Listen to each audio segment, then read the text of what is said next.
I keep finding more of these repeated stories, so I guess we're not finished yet. There are a couple of places in the Book of Mormon where rival forces are writing to each other in letters and epistles. This occurs in Alma, chapter 54, with Ammoron and Moroni writing back to each other, and then in 3 Nephi chapter 3 with Laconius and Gidgadani writing back and forth to each other.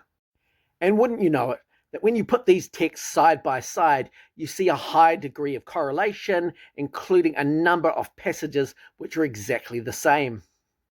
The people are obviously different, but the ideas and the sequencing are the same.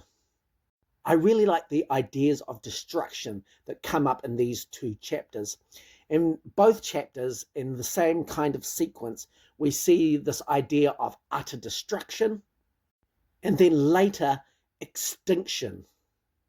And while these two chapters talk about completely different enemies to the Nephites, one is the Lamanites and the other is the Gadianton robbers, the reason for their hatred is exactly the same. The idea is that the government has been denied them, has wrongfully been taken from them, and so they're fighting for their rights.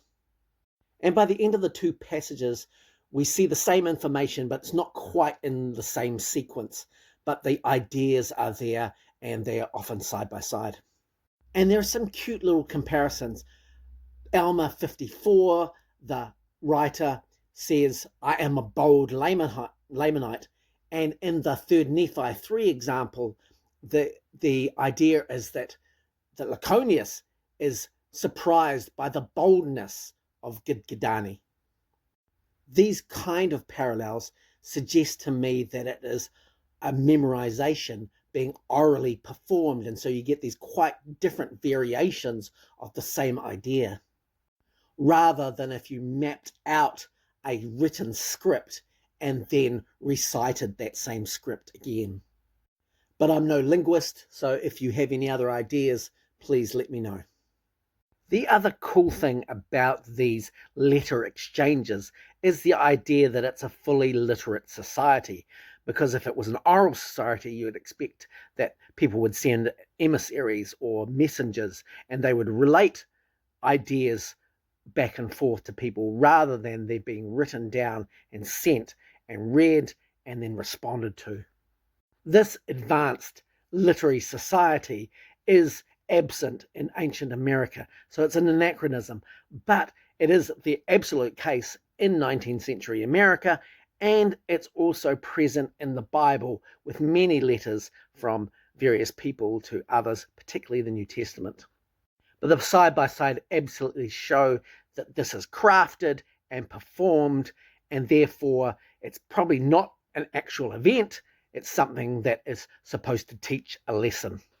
Now, you might be interested to know how I'm finding all of these, because I seem to be coming across them a lot, especially as I start to think and look at the Book of Mormon. One of my primary methods is trying to look at unique stories in the Book of Mormon, or particularly when those unique stories happen twice. Then I go and copy and paste the text from those two areas and put them side by side, line up the unique wording that might occur, and then see if there's anything else around that gives me information that it's the same script. Now, I'm showing lots of the occasions where I find something, but I also have lots of occasions where I don't, where there is some commonality, some word choice that seems very unique, and it's across different authors or different passages, and I compare them and look at the things around them and can't see any script or repeated story. But I do find many, and here's another couple. This is Alma chapter 51 and Alma chapter 62, where we see Teancum use a javelin to kill a king. So I lined up the accounts, and then I looked for things around it that said exactly the same things or similar things in similar ways. And you can see that the yellow is those exact phrases and those green are similar understandings, and then put them side by side so you can see that it has a progression and that it tells the same kind of story in the same kind of way. Now, the javelin story only happens twice because Tiankim uses it once and is successful, and the second time, although he kills the king, he awakes his servants and they slay Tiankim. So this only happens twice in the Book of Mormon. But you can see that there's many things around the outside of this particular small story that end up lining up quite well. And so it becomes an easy copy and paste. Here's another in Alma chapter 4 and Helaman chapter 5. There's only two places in the Book of Mormon that the person who is the chief judge steps down so that he can preach the gospel. And this happens to Alma in Alma chapter 4 and Nephi in Helaman chapter 5. And you can see by lining up this occurrence together, you can see that there's a number of commonalities between these stories and phrases that are repeated as the progression goes down. So again, it's small. This one's particularly small, but it's enough to be able to tell, yes, this is a repeated story. But I want to show you also this. Here I've used Helaman chapter 1, and I've put them side by side, and I've used two different methods to look at the composition of this particular chapter. And you can see from the left-hand side, I've used the yellow to show a progression of ideas that are being repeated. And I've labeled them with A, B, C, and D so you can see them in the text. But I think this might be a bit of a false positive, or at least there's something else going on. And so on the right-hand side, what I've done is I've put passages side by side. This is the idea of repetitive resumption, the idea that you can have an idea and thought and then repeat it really quickly afterwards. And so the pink and the blue are pairs, the idea that there's the statement made and then there's another statement which basically says the same thing very shortly afterwards, sometimes in the same verse. And this happens throughout this passage in Helaman chapter 1, where you can see that these ideas are being repeated again and again and again in these pairs, and it just goes down the whole chapter. And so there's two types of composition, this idea of repeated stories, and then this idea of repeated ideas, echoes, if you would. I've done this again with Helaman chapter 6, and this is supposed to be a chiasm, or as I like to think of it as, just the idea that you're repeating the story forward one way and then backwards the other way. But here I've used Helaman chapter 6 on both sides, and here I've gone through and labeled these repeated ideas one after the other, and they often follow in really close succession. So there's another composition method which is happening, and this might be a better composition method to explain some of these other chapters. So when I'm looking for these repeated stories, I often find the situation where I find these repeated ideas, sometimes within the same verse. And here's a good example of, this is Mosiah 22 and Alma 55, which we have looked at previously, but now I'm going to look at them in terms of these repeats in the text, and they line up really well. There's just some really interesting ideas that are coming forward in the repeated ideas of the text, and they just keep going and going and going throughout the whole of the chapter. It'd be really interesting to understand what you make of this and how you might be able to qualify it. Many apologists have identified this and suggest that it is a Hebrewism that gives an ancient idea and core to the text. I'm not so sure about that, of course, because these repeated stories suggest that it's composition, and these things are also part of that composition, the idea that you might suggest a understanding and then repeat it back in quick succession, and that way you kind of get a bit of a rhythm as you orally dictate. For instance, you might say, I'm a great person, and because I'm a great person, I do this. Or, I have lived a long life. My long life has helped me to be a stalwart supporter. This also suggests that the Book of Mormon could be cut down to about half if you took out all of those repeats. But there's something rhythmic and hypnotic about those repetitions. It gives you a sense of feeling and an idea that your brain catches up because it has one idea and then that idea is reinforced. Let's take these repeated stories one step further and look at their implications. I've talked about the Mosiah priority a lot in the past, and want to use the Mosiah priority in this instance to give us some understanding around some of these repeated stories. Because there is an evolution in the way that the Book of Mormon works, that Joseph, as he's dictating with different scribes, is coming across new ideas and incorporating them in the story. And a big premise of the Book of Mormon is who are the good guys and who are the bad guys. I believe from the text that the original intent of Joseph was basically to show that the Native Americans were the bad guys and eventually overwhelmed the good guys, the Nephites.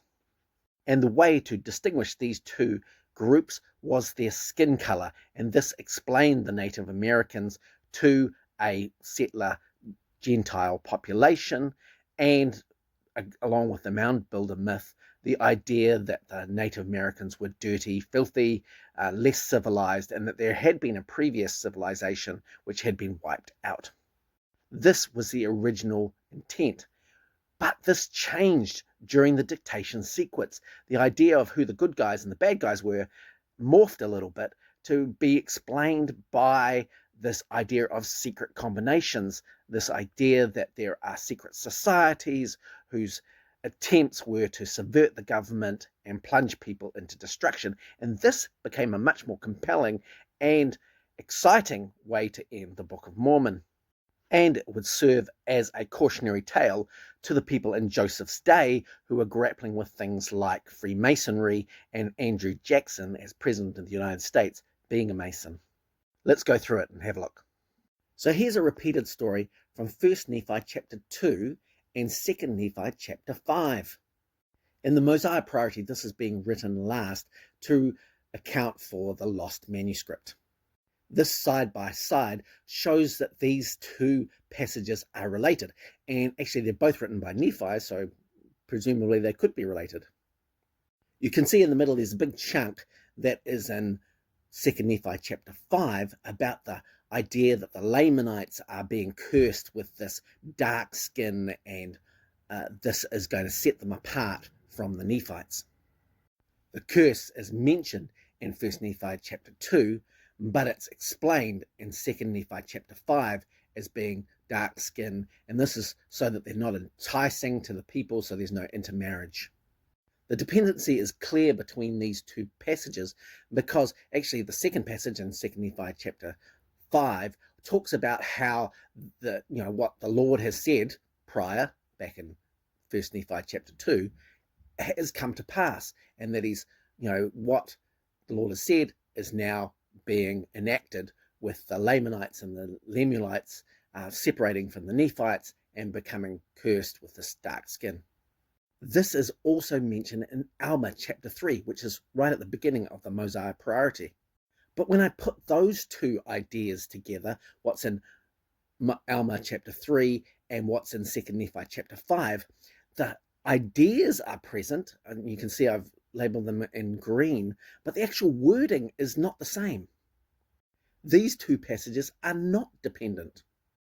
And the crazy thing is that they should be, because the Alma 3 passage says that this is an understanding and fulfillment of what God said to Nephi. So they should be dependent, and they're not. Alma describes this mark where Nephi describes it as a curse.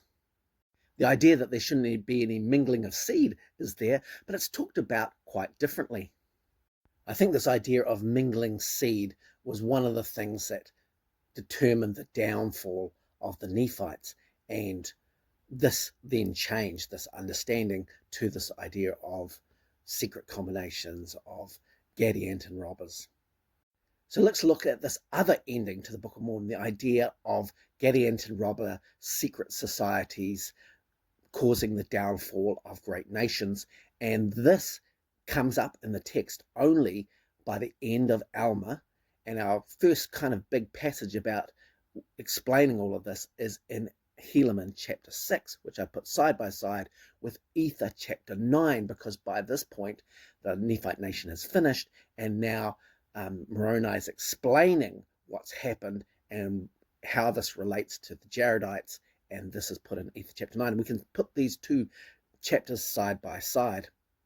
Now they are quite different, or at least the Ether 9 passage is a lot more complex in that it gives a lot more of a reading or an understanding that these things are happening, and Moroni gives the promise or prophecy that this thing that's happening to the Jaredites, and which has happened to the Nephites, is going to happen to modern America if people don't take heed and wake up to their terrible situation, with the idea of Andrew Jackson as President of the United States and a Mason.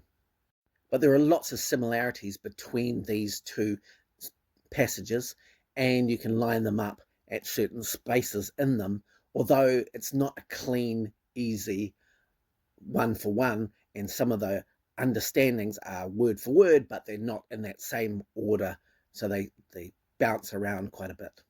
So you can see as I go by side, I've labeled the passages in yellow that are repeated on the other side, but they're not always in the same order. Although there is this bit in the middle where it is quite close, and you can see that easy, sequence. So it's really interesting to compare the ways that the Book of Mormon was supposed to finish and the way that that changed to the utter destruction that came from secret combinations that we see in Helaman 6 and Ether 9.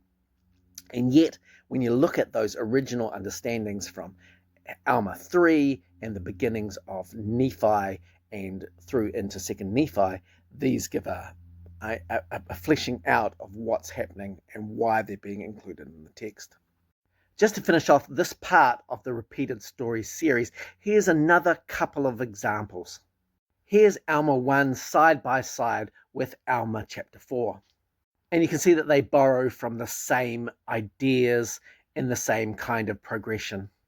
And interestingly, they're a bit of an inverse of each other, whereas one is leading into prosperity and one is coming out of prosperity. This one I think is kind of cool because it follows an Exodus narrative, and we see this in Mosiah chapter 24 with Alma, and Alma chapter 27 with Ammon and the people of Lehi Nephi. They are both being led out of an oppressive regime through to Zarahemla, where they are being delivered and given safety. And it starts off with some compelling similar ideas and then develops into the same phrases and becomes incredibly close in terms of its framing right at the very end. There are a number of these deliverance storylines in the Book of Mormon, and they echo that kind of exodus from Egypt through to Israel. And here is a table of all the examples that I've given during this series, so you can see them side by side, see the characters, see the placement in the Book of Mormon or the Doctrine and Covenants, all the crossovers. And then I've rated them from 1 to 5, where I think that they're the strongest and the weakest. I think that there are a lot more of these. It just takes so much time to find them. And if I take all of the wording from these and match them against the Book of Mormon, it works out to be about 15%. So it's a significant contribution to the word count, and an impressive part of the Book of Mormon when you think about the ways that the Book of Mormon is structured.